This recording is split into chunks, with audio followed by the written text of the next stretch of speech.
आइए अपनी इडियम्स की सीरीज़ को आगे बढ़ाते हैं और देखते हैं एक बहुत ही कॉमन सा इडियम जो बहुत एडवांस लर्नर्स अधिकतर यूज़ करते हैं। इडियम है speaking of the cough.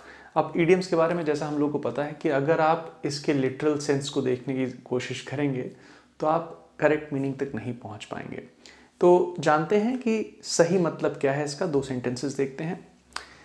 He didn't prepare any notes and just spoke off the cuff. She answered the questions of the cuff, showing her deep understanding of the topic. अब कफ क्या है, आप लोग में से कई लोगों को पता होगा। कफ बेसिकली शर्ट का ये वाला हिस्सा है जो नीचे हिस्सा होता है। स्पीकिंग ऑफ द कफ का ओरिजिन कहाँ से हुआ है? पुराने समय की एक प्रैक्टिस है कि जब कोई बोलने जाता था किसी स्पीच के लिए और अगर उनके पास कोई पेपर या ऐसी कोई चीज़ नहीं होती थी, जनरली वो अपने कफ पे लिख लेते थे कुछ नोट्स छोटे छोटे। तो प्रिपरेशन का जब टाइम नहीं है तो कफ पे लिख के कुछ पॉइंटर्स लिख लिए और उनको देख देख के बोल दिया। तो इसका मेन मतलब, जो इसका सेंट्रल मीनिंग है, वो ये है टू स्पीक विदाउट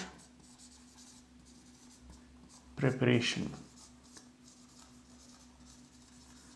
तो अब अगर आप सेंटेंसेस को देखेंगे टू स्पीक विदाउट, बिना प्रिपरेशन के बोलने को स्पीकिंग ऑफ द कफ कहते हैं। तो he didn't prepare any notes and just spoke off the cuff, मतलब उसने कोई नोट्स प्रिपेयर नहीं किए और ऑफ द कफ मतलब विदाउट प्रिपरेशन बोला। She answered the questions off the cuff showing her deep understanding of the topic, मतलब इन मोहतरमा को ज़रूरत ही नहीं थी प्रिपरेशन की, because she had a very deep understanding of the topic.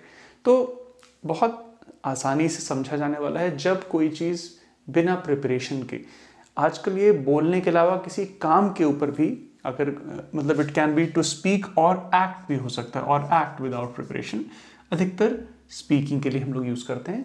Speaking of the cuff मतलब टू स्पीक विदाउट प्रिपरेशन। कहीं कोई डाउट बना रह गया हो आपको, कहीं कोई एक्सप्लेनेशन में कुछ और चीज़ें जाननी हो, please let me know in the comments. I hope it helps. Take care.